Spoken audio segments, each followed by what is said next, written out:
They called me a failure over Sunday brunch. Still playing entrepreneur? My sister Emma laughed. What's your little startup this week? Dad barely looked up. She probably delivers food or something. Then Emma's intern looked up from her phone and gasped. Wait, you're Jessica Chen? You're the CEO of NovaTech Industries? The Fortune 500 company? The silence was deafening. They called me a failure, but the business world already knew exactly who I was. Before we jump back in, tell us where you're tuning in from, and if this story touches you, make sure you're subscribed. Because tomorrow, I've saved something extra special for you. They called me a failure over Sunday brunch. Still playing entrepreneur? My sister Emma laughed. What's your little startup this week? Dad barely looked up. She probably delivers food or something. Then Emma's intern looked up from her phone and gasped. Wait, you're Jessica Chen? You're the CEO of NovaTech Industries? The Fortune 500 company? The silence was deafening. They called me a failure, but the business world already knew exactly who I was. The morning fog in San Francisco felt heavier than usual as I pulled my beat-up Honda Civic into the driveway of my childhood home in Pacific Heights. The perfectly manicured garden still bloomed with the same precision my mother demanded from everything in her life. The brass nameplate by the door still read the Morrison Family in elegant script, though I'd legally changed my last name to Chen years ago, a detail that never failed to irritate my father. Today marked my first visit home in 18 months. The Victorian house stood unchanged, its cream-colored facade and hunter green shutters exactly as I remembered. But I had transformed completely. The last time I stood on this doorstep, I was 24 and screaming through tears while my father's voice thundered with disappointment. You're throwing away everything we built for you, Jessica. A Harvard MBA, a Goldman Sachs offer. For what? Some ridiculous tech fantasy. I had walked away from Goldman that night with nothing but my laptop, my savings account, and a business plan no one believed in. What my family didn't know was that I hadn't abandoned my ambitions. I had chosen to build something bigger than they could imagine. I parked behind Emma's pristine BMW and my mother's Mercedes, feeling the familiar knot in my stomach tighten. Through the bay windows, I could see the family gathered for our monthly obligation disguised as brunch. Emma sat perfectly poised in her tailored Armani suit, probably discussing her latest corporate law victory. Her husband Marcus nodded approvingly while feeding their toddler organic blueberries. My mother flitted around the dining room like a conductor orchestrating a symphony of appearances. At the head of the table sat my father, Dr. Richard Morrison, still commanding attention even in retirement from his surgical practice. His disappointment in me had calcified into a cold indifference that somehow hurt worse than his anger ever had. The front door opened before I could knock.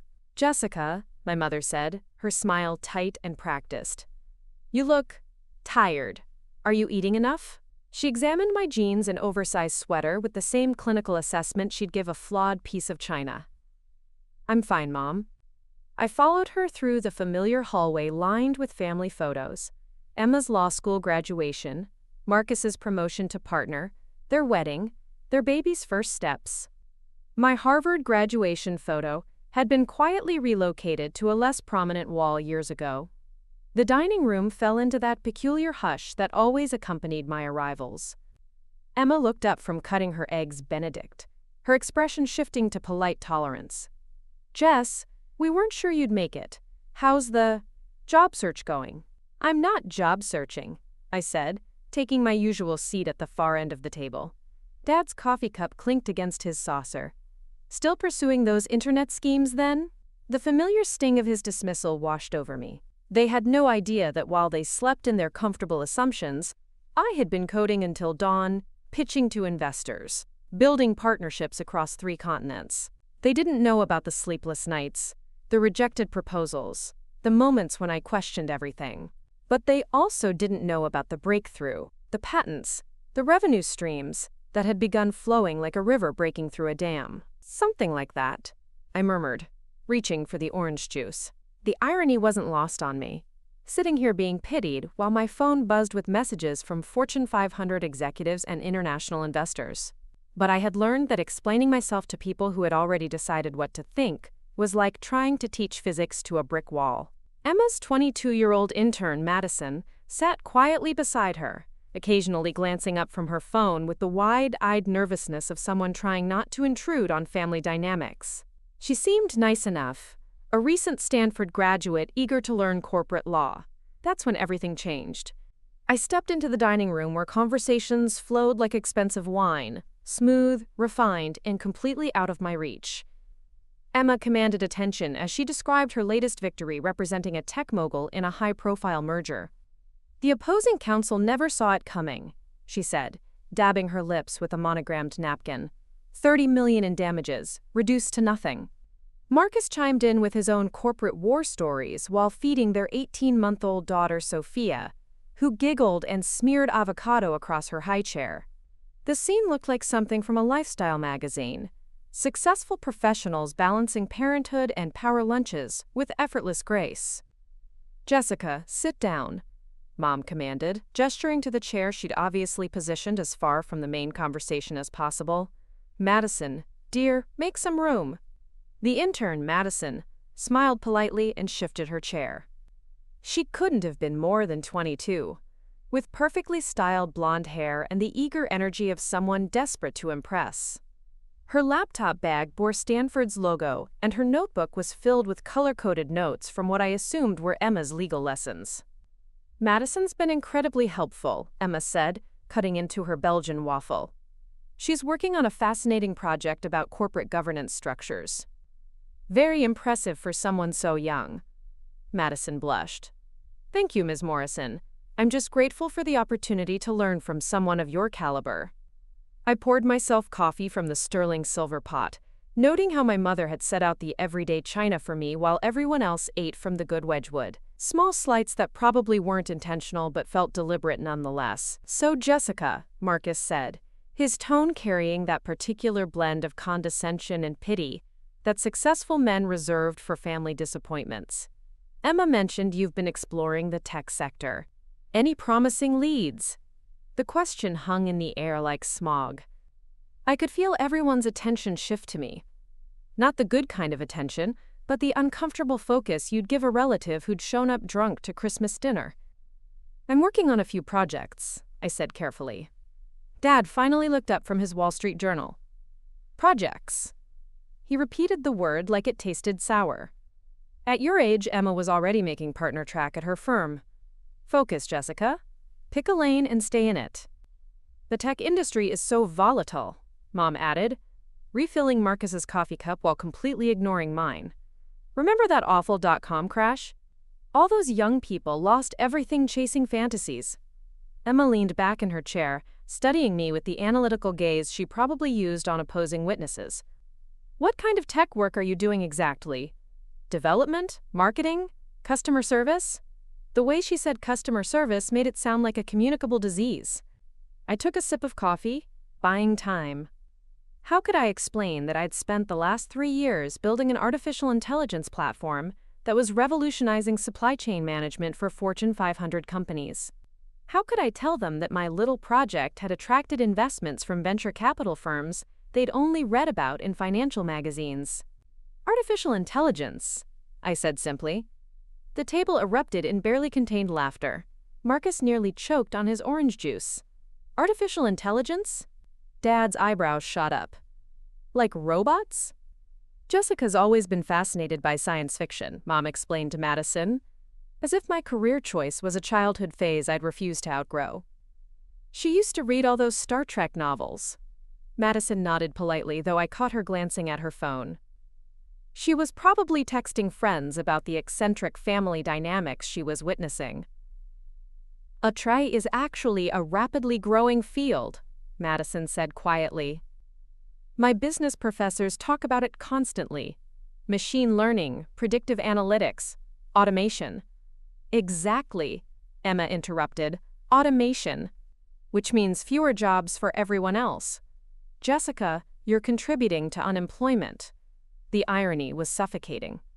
Here I sat, being lectured about economics by people who had no idea that my platform had actually created thousands of jobs by helping companies optimize their operations and expand more efficiently.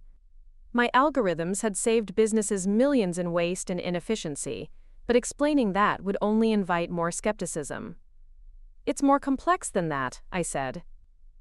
Everything's complex when you're trying to justify a bad decision, Dad muttered, returning to his newspaper. I watched Madison scribble something in her notebook and wondered what she was thinking.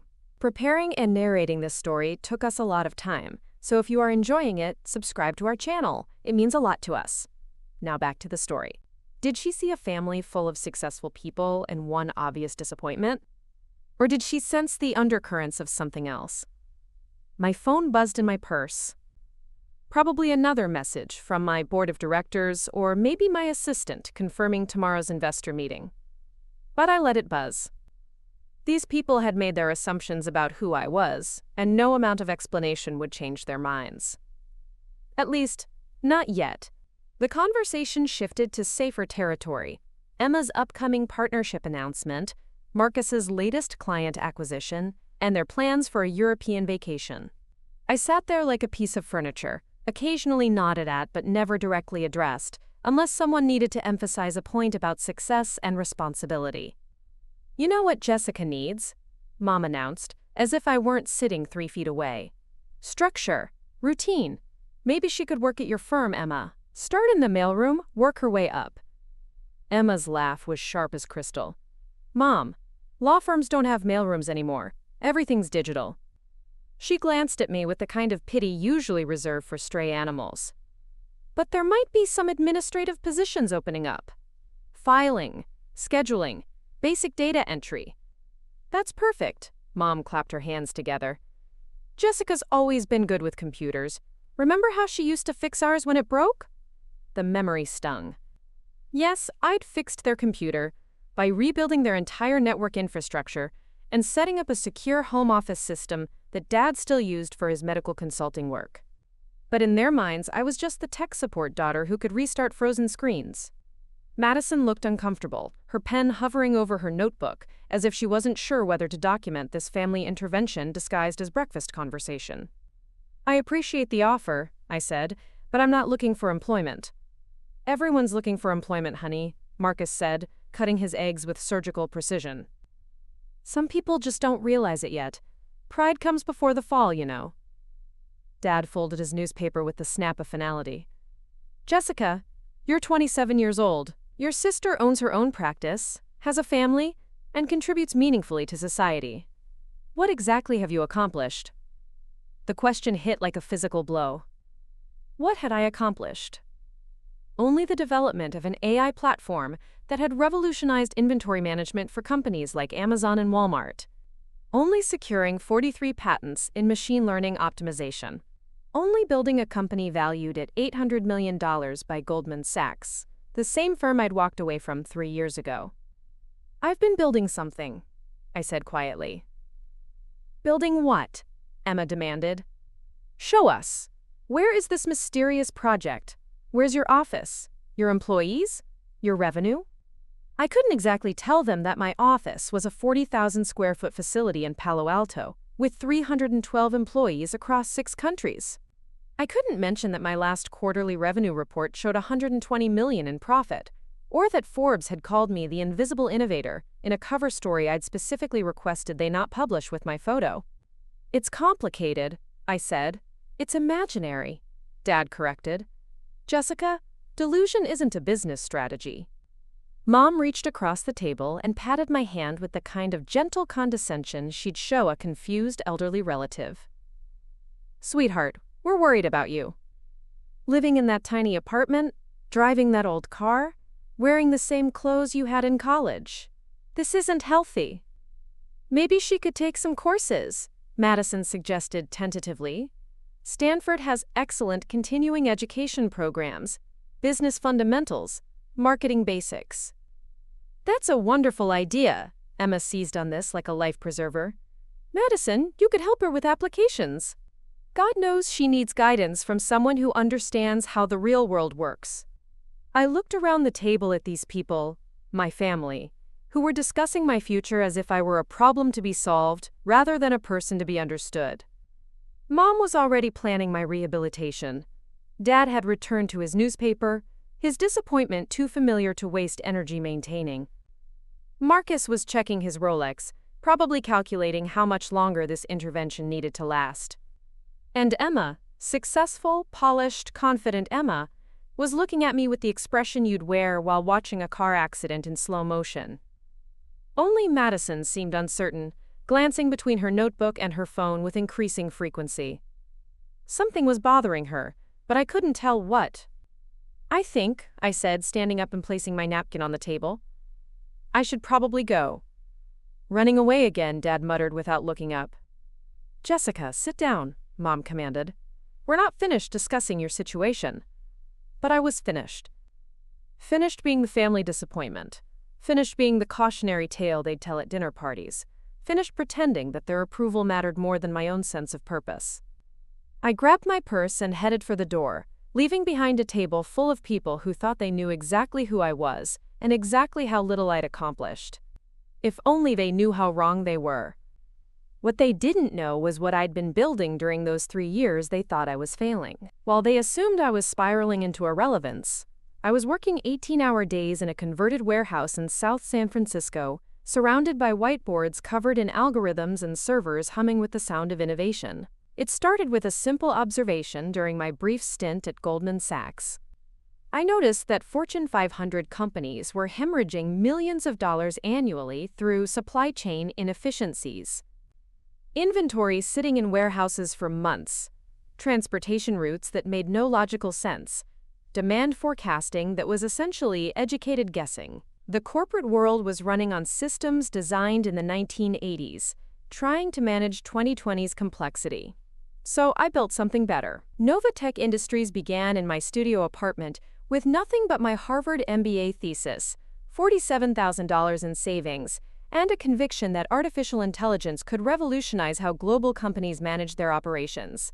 While my family thought I was unemployed, I was coding until sunrise, developing machine learning algorithms that could predict consumer demand patterns with 97.3% accuracy. The breakthrough came 18 months in. I'd been working on predictive analytics for inventory management when I realized that I wasn't just forecasting demand. It was identifying patterns that human analysts couldn't see. Seasonal fluctuations tied to weather patterns 3 time zones away. Consumer behavior shifts triggered by social media trends that wouldn't become visible to traditional market research for weeks. My first client was a mid-sized electronics retailer losing money on excess inventory. Within 6 months of implementing my platform, they'd reduced warehouse costs by 42% and increased profit margins by 18%. Word spread quietly through the industry the way it does when something actually works. Then came the call from Amazon. Their supply chain director had heard about my platform through a mutual contact at Stanford's business school. "We want to test your system on one product line," she said. "If it works, we'll talk about scaling." It worked. Their test deployment saved them $2.8 million in the first quarter alone. That's when everything changed. Within 8 months, I had contracts with Walmart, Target, Home Depot, and Costco. My little AI platform was optimizing supply chains for companies that moved billions of dollars in merchandise annually. Each implementation generated case studies that attracted more clients. The snowball effect was unstoppable. But I kept it quiet. Intentionally. I hired employees through encrypted job postings. I held client meetings in anonymous conference centers. I even used a business address that was actually a mail forwarding service. The tech industry loves its celebrity CEOs, but I'd learned from watching other young entrepreneurs get destroyed by premature publicity. I wanted to build something substantial before the world started watching. My employees thought I was paranoid. "Jessica, we're revolutionizing global commerce," my CTO argued during one of our strategy meetings. "Why are we acting like we're running a drug cartel?" "Because," I told him, "the moment we go public, everyone becomes an expert on what we're doing wrong. Let's perfect the technology first. The recognition can come later." By year 2, NovaTech was processing supply chain data for companies with combined revenues exceeding $400 billion. My algorithms were making thousands of micro-decisions daily, optimizing everything from shipping routes to warehouse staffing schedules. We prevented shortages, eliminated waste, and generated efficiencies that translated to lower consumer prices. Meanwhile, my family continued to worry about my career prospects over Sunday brunch. The irony was delicious. While Dad lectured me about focus and Emma suggested filing jobs, I was sitting on a company that Goldman Sachs had valued at $800 million in their preliminary acquisition offer, an offer I'd politely declined because I wasn't ready to sell. I'd built exactly what I'd set out to build: a technology company that solved real problems for real businesses and generated real value. Not the flashy, publicity-hungry startup that Silicon Valley celebrated, but a quiet powerhouse that made the entire economy run more efficiently. The recognition would come eventually. But first, I wanted to savor this moment, the calm before the storm, when I knew exactly who I was even if nobody else did. What they didn't know was what I'd been building during those 3 years they thought I was failing. While they assumed I was spiraling into irrelevance, I was working 18-hour days in a converted warehouse in South San Francisco, surrounded by whiteboards covered in algorithms and servers humming with the sound of innovation. It started with a simple observation during my brief stint at Goldman Sachs. I noticed that Fortune 500 companies were hemorrhaging millions of dollars annually through supply chain inefficiencies. Inventory sitting in warehouses for months, transportation routes that made no logical sense, demand forecasting that was essentially educated guessing. The corporate world was running on systems designed in the 1980s, trying to manage 2020's complexity.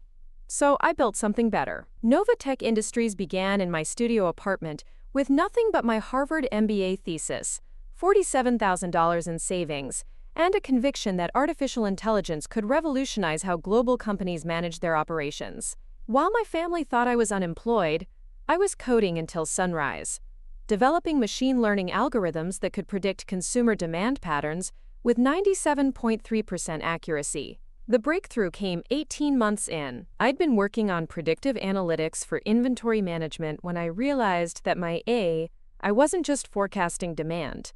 It was identifying patterns that human analysts couldn't see. Seasonal fluctuations tied to weather patterns 3 time zones away. Consumer behavior shifts triggered by social media trends that wouldn't become visible to traditional market research for weeks. My first client was a mid-sized electronics retailer losing money on excess inventory. Within 6 months of implementing my platform, they'd reduced warehouse costs by 42% and increased profit margins by 18%. Word spread quietly through the industry the way it does when something actually works. Then came the call from Amazon. Their supply chain director had heard about my platform through a mutual contact at Stanford's business school. "We want to test your system on one product line," she said. "If it works, we'll talk about scaling." It worked. Their test deployment saved them $2.8 million in the first quarter alone. That's when everything changed. Within 8 months, I had contracts with Walmart, Target, Home Depot, and Costco. My little AI platform was optimizing supply chains for companies that moved billions of dollars in merchandise annually. Each implementation generated case studies that attracted more clients. The snowball effect was unstoppable. But I kept it quiet. Intentionally. I hired employees through encrypted job postings. I held client meetings in anonymous conference centers. I even used a business address that was actually a mail forwarding service. The tech industry loves its celebrity CEOs, but I'd learned from watching other young entrepreneurs get destroyed by premature publicity. I wanted to build something substantial before the world started watching. My employees thought I was paranoid. "Jessica, we're revolutionizing global commerce," my CTO argued during one of our strategy meetings. "Why are we acting like we're running a drug cartel?" "Because," I told him, "the moment we go public, everyone becomes an expert on what we're doing wrong. Let's perfect the technology first. The recognition can come later." By year 2, NovaTech was processing supply chain data for companies with combined revenues exceeding $400 billion. My algorithms were making thousands of micro-decisions daily, optimizing everything from shipping routes to warehouse staffing schedules. We prevented shortages, eliminated waste, and generated efficiencies that translated to lower consumer prices. Meanwhile, my family continued to worry about my career prospects over Sunday brunch.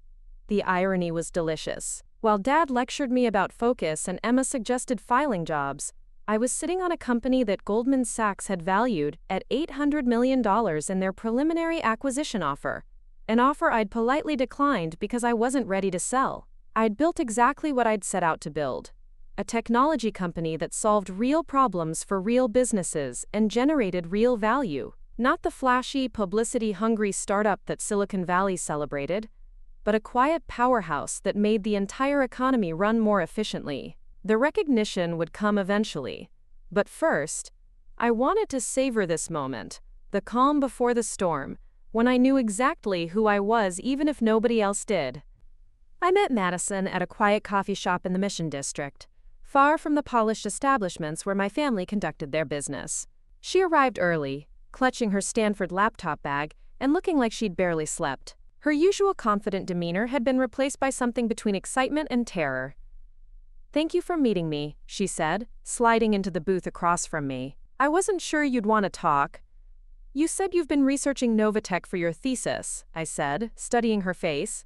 "What exactly did you find?" Madison opened her laptop and pulled up a document that made my breath catch.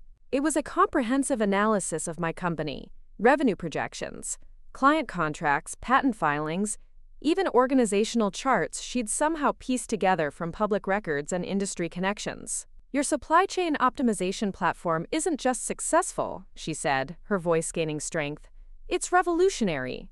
I've been tracking the efficiency improvements at companies that use your system. Walmart alone has reduced operational costs by 8% since implementing NovaTech. That translates to hundreds of millions in savings." She scrolled through more data. Amazon's inventory turnover improved by 32%. Target eliminated 46% of their stockouts during peak shopping seasons. "Jessica, you've fundamentally changed how retail operates in America." I sat back, impressed, despite myself. "How did you compile all this?" "Business school teaches you to follow money trails," she said with a slight smile. "Plus, I've been networking with supply chain managers across Silicon Valley for my thesis. Your name keeps coming up, but always in whispers. Like you're some kind of industry legend that companies don't want their competitors to know about." She pulled up another screen. "But here's what really convinced me. You're exactly who I think you are." The screen showed a LinkedIn post from Amazon's chief supply chain officer, dated just 3 weeks ago. "Grateful to work with innovative partners who are transforming logistics. Some heroes work in shadows. Hashtag supply chain innovation, hashtag NovaTech." "He tagged your company publicly," Madison said. "That's when I knew the secrecy was ending." I leaned forward. "Madison, what do you plan to do with this information?" She closed her laptop and looked directly at me. "That depends. Emma thinks you're a failure. Your whole family does. They spent an hour after you left last Sunday discussing ways to help you get your life together. Your dad suggested you might be depressed. Your mom wanted to stage an intervention." The words stung, but I kept my expression neutral. "But I know better," Madison continued. "I know you're the CEO of a Fortune 500 company. I know you've built something incredible while they were criticizing your life choices. And honestly, I think they deserve to know who you really are." "And how exactly would you suggest I tell them?" Madison's eyes lit up with the kind of mischievous energy I remembered from my own college days. "Emma's hosting her annual law firm networking event next month. 200 of San Francisco's most successful attorneys, judges, and business leaders. She always brags about it for weeks." I could see where this was heading. "What if," Madison said, "you attended as my guest? I could introduce you to some people, mention your company name casually. Let the recognition happen naturally." "That's playing with fire," I said. "Maybe. But Jessica, you've been hiding your success for 3 years. Don't you think it's time your family knew who they've been talking to?" I thought about the countless Sunday brunches.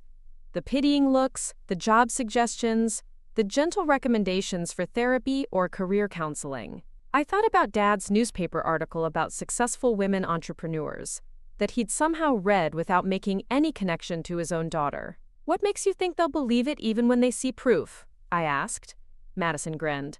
"Because I'll be there to verify every word. And unlike you, I have no reason to lie about your success." She had a point. Coming from a neutral third party, Emma's own intern, the revelation would carry weight that my own claims never could. "One condition," I said. "If we do this, we do it right. No half measures. If I'm going to reveal who I really am, I want the full impact." "What did you have in mind?" I smiled for the first time in weeks. Leave that to me. But Madison, you might want to prepare yourself. When this truth comes out, it's going to change everything. The invitation arrived in my email 3 weeks later. Formal, elegant, exactly what I'd expect from Emma's networking event. Morrison and Associates Annual Legal Excellence Gala, it read. An evening celebrating innovation in corporate law. Cocktails at 6, dinner at 7, business attire required. I stared at the invitation for a long time, my finger hovering over the reply button. This was it, the moment I'd been unconsciously preparing for since I'd started NovaTech. The night my 3 years of secrecy would finally end. I spent the morning at my real office, not the studio apartment my family imagined, but the 40,000 square foot NovaTech headquarters in Palo Alto. Floor-to-ceiling windows overlooked the same Silicon Valley landscape where Steve Jobs and Larry Page had built their empires. My office sat on the top floor, surrounded by monitors displaying real-time data from supply chains across 6 continents. "You sure about this?" asked David Kim, my CTO and closest friend from our Harvard days. He'd been with me since the beginning, one of the few people who understood both the technical brilliance of what we'd built and the personal cost of keeping it secret. "No," I said, adjusting my dress in the reflection of my computer screen. "But I'm doing it anyway." I'd chosen my outfit carefully. A midnight blue cocktail dress that struck the perfect balance between professional and elegant. Understated, but expensive. The kind of dress that whispered success rather than shouting it. Diamond earrings my grandmother had left me. The ones I'd never worn because they seemed too fancy for my failed entrepreneur persona. The drive to the St. Francis Hotel felt like traveling to my own execution. My Honda Civic looked pathetically out of place among the Teslas and BMWs in the valet area. The parking attendant gave me a look that suggested I might be lost. Inside, the ballroom was exactly what I'd expected. 200 of San Francisco's legal elite networking over champagne and carefully crafted small talk. Emma held court near the center of the room, radiant in her element, discussing recent Supreme Court decisions with a federal judge and 2 law school deans. I spotted Madison near the bar, looking nervous but determined. She'd traded her usual Stanford casual wear for a sharp black dress that made her look older, more professional. When she saw me, her eyes widened slightly. Apparently my transformation had been more dramatic than I'd realized. "Jessica," she said, approaching with what looked like relief. "You came. I wasn't sure you would." "Neither was I admitted. From across the room, I could see my family. Mom and Dad had arrived early and positioned themselves strategically near Emma, basking in reflected glory.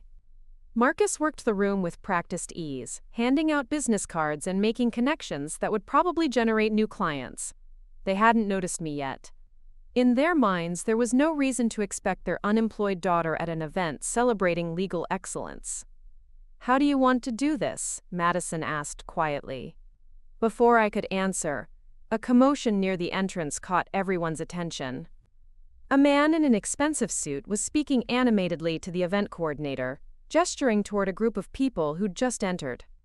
I couldn't hear the conversation, but something about their body language suggested importance. Then I heard someone say my name. "Excuse me," a voice said behind me. "Are you Jessica Chen?" I turned to find a woman in her 50s, impeccably dressed, with the confident bearing of someone accustomed to being the smartest person in the room. "I'm Rachel Martinez, senior partner at Klein & Associates. I was hoping I might run into you tonight. We represent several companies that use NovaTech's platform, and I have to say, your AI system has been transformative for our clients' operations." The words hung in the air like a bomb with a lit fuse. Several people nearby had stopped their conversations to listen.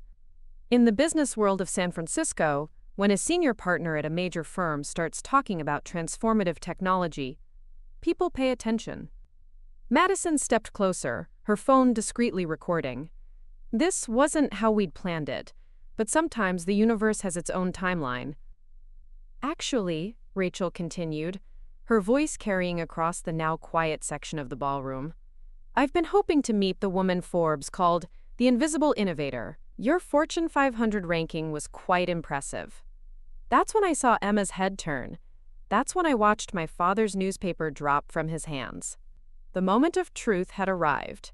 The ballroom fell into one of those peculiar silences that happen when something significant is about to unfold. Rachel Martinez's voice had carried across the room with the authority of someone who commanded million-dollar legal fees, and now half the gathering was unconsciously drifting toward our conversation. "Jessica Chen," Rachel continued, extending her hand with a warm smile. "I have to say, your work has been remarkable. The efficiency gains our clients have seen since implementing NovaTech's platform have exceeded every projection. Amazon alone credits your AI system with saving them over $50 million this quarter." I shook her hand, acutely aware of the growing audience. From the corner of my eye, I could see Emma pushing through the crowd, her face a mixture of confusion and dawning recognition. Dad had abandoned his conversation entirely and was staring at me like I'd materialized from another dimension. "Wait," said another voice. A man in his 60s stepped forward. Someone I recognized as Judge Patricia Hoffman's husband, a venture capitalist who'd made headlines for his early investments in Google and Facebook. "Did you say Jessica Chen? As in NovaTech Industries?" "The same," Rachel confirmed. "Though I suspect most people here don't realize they're standing next to one of the Fortune 500's youngest CEOs. The words hit the room like a physical force. Conversations stopped mid-sentence. Champagne glasses paused halfway to lips. The successful, sophisticated legal minds of San Francisco found themselves staring at the woman they'd probably dismissed as someone's unemployed relative. Emma reached us first, her face pale but her lawyer instincts kicking in. "Excuse me," she said to Rachel, her voice carrying that particular edge she used when cross-examining hostile witnesses. "I think there might be some confusion. This is my sister Jessica. She's not employed currently." Rachel looked genuinely puzzled. "I'm sorry, are we talking about the same Jessica Chen, CEO and founder of NovaTech Industries? Fortune 500 company ranked 347?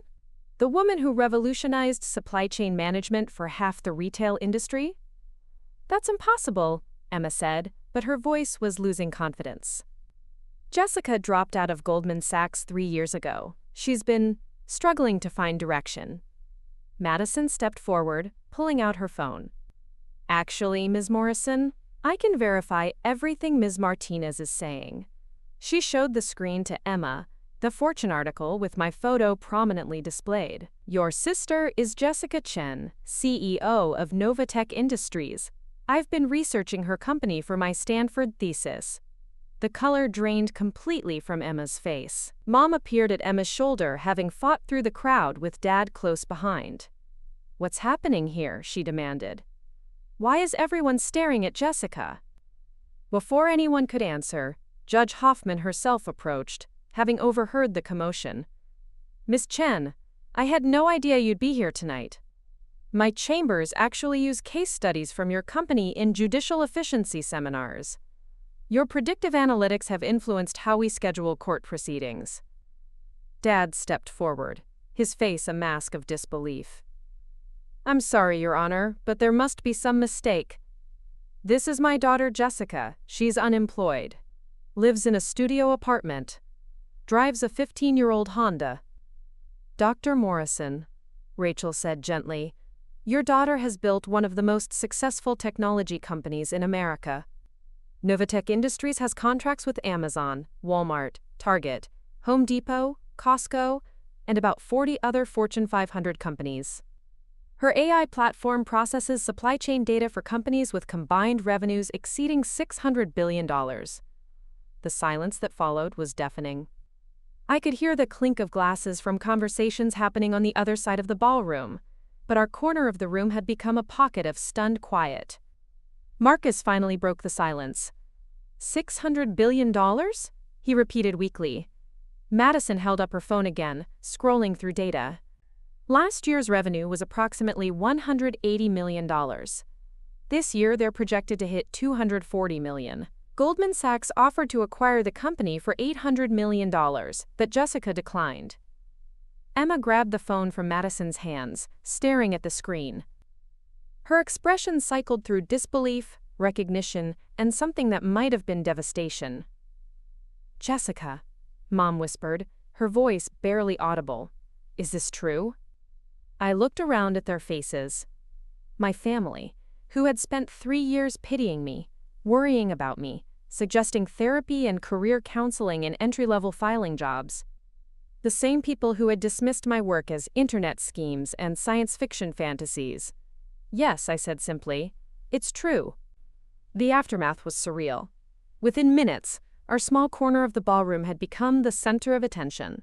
Legal professionals who'd been networking about mergers and acquisitions were now asking me about artificial intelligence and supply chain optimization. Business cards appeared from everywhere: venture capitalists, corporate lawyers, even a technology reporter from the San Francisco Chronicle who'd somehow materialized with a recorder. But I only had eyes for my family. Emma stood frozen, still clutching Madison's phone, scrolling through article after article about NovaTech Industries. Her face cycled through emotions like a kaleidoscope: disbelief, recognition, embarrassment, and something that looked like grief. "How long?" she asked quietly, her voice barely audible above the surrounding conversations. "How long have you been this?" 3 years, I said. "Since the day I walked out of Goldman Sachs." Dad stepped closer, his medical training probably the only thing keeping him from looking completely lost. "Jessica, I don't understand. If this is true, why didn't you tell us? Why let us think?" "Think what?" I asked gently. "That I was a failure? That I needed career counseling and therapy? That I should work in your mailroom?" Mom's champagne glass trembled in her hand. "We were trying to help. We thought you were struggling." "I was struggling," I said. "I was building a company from nothing, working 18-hour days, facing rejection after rejection from investors who thought I was too young or too inexperienced.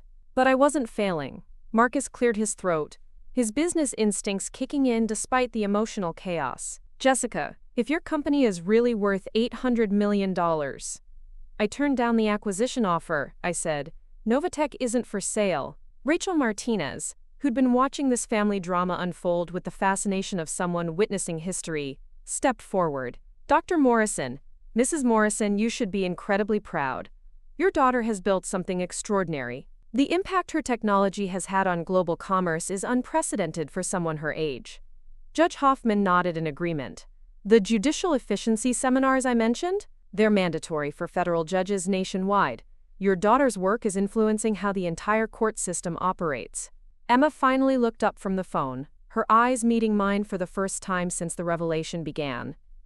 "Jess," she whispered, "I'm so sorry. We had no idea. We thought—" "You thought I was the family disappointment," I finished. "The cautionary tale. The daughter who threw away her Harvard MBA for impossible dreams." "We were wrong," Dad said, his voice heavy with something between regret and wonder.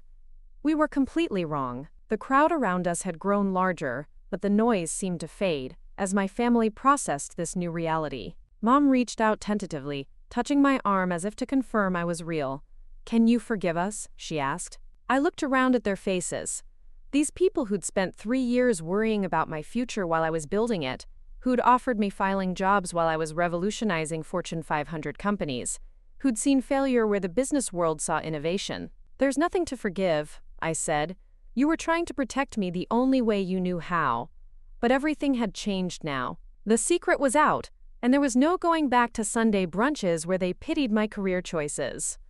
The transformation was complete. 6 months later, I stood in my real office overlooking Silicon Valley, watching the sunset paint the sky the same shade of gold as the Forbes cover hanging on my wall. America's most influential under 30 inches had run my photo with the headline, "The CEO Who Changed Everything in Secret."